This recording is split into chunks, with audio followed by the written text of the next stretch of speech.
J.V. Stalin. The Victory of the Cadets. July 24, 1917. Source: Works, Volume 3, March to October, 1917. Publisher: Foreign Languages Publishing House, Moscow, 1954. Evidently the ministerial shuffle is not yet over. The Cadets and Kerensky are still bargaining. One combination is followed by another.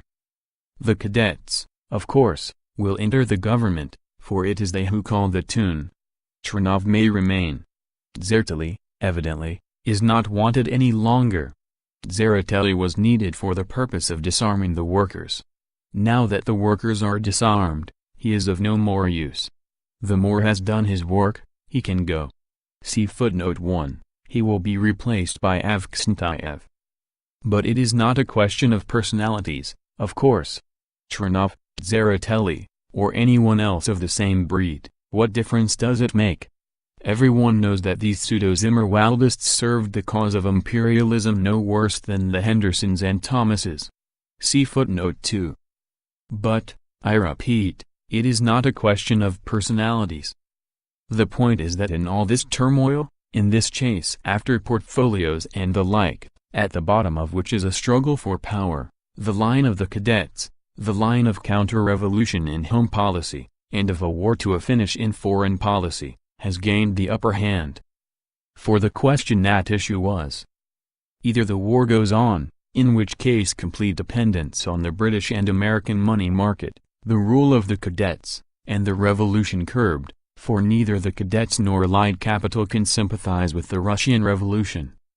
Or, transfer of power to the revolutionary class, the breaking of the financial shackles of Allied capital which bind Russia hand and foot, declaration of terms of peace, and rehabilitation of the disrupted national economy at the expense of the profits of the landlords and capitalists.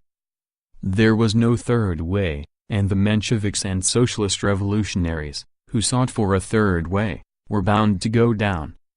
In this respect the Cadets proved more clear-headed. The government must resolutely break with the disastrous trends of Zimmerwaldism and utopian socialism, writes Rec. In other words, war without reservations, war to a finish. There must be a definite conclusion, said Nekrasov at the conference, either take power yourselves, he was addressing the Soviet, or let others take power. In other words, either revolution or counter-revolution.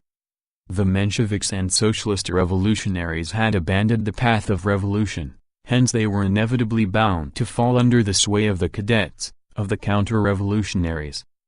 For the Cadets mean an assured internal loan. The Cadets mean friendship with Allied capital, that is, an assured foreign loan. And, owing to the disruption in the rear and especially at the front, money is needed so badly. That is the whole essence of the crisis. And that is the whole significance of the victory of the Cadets.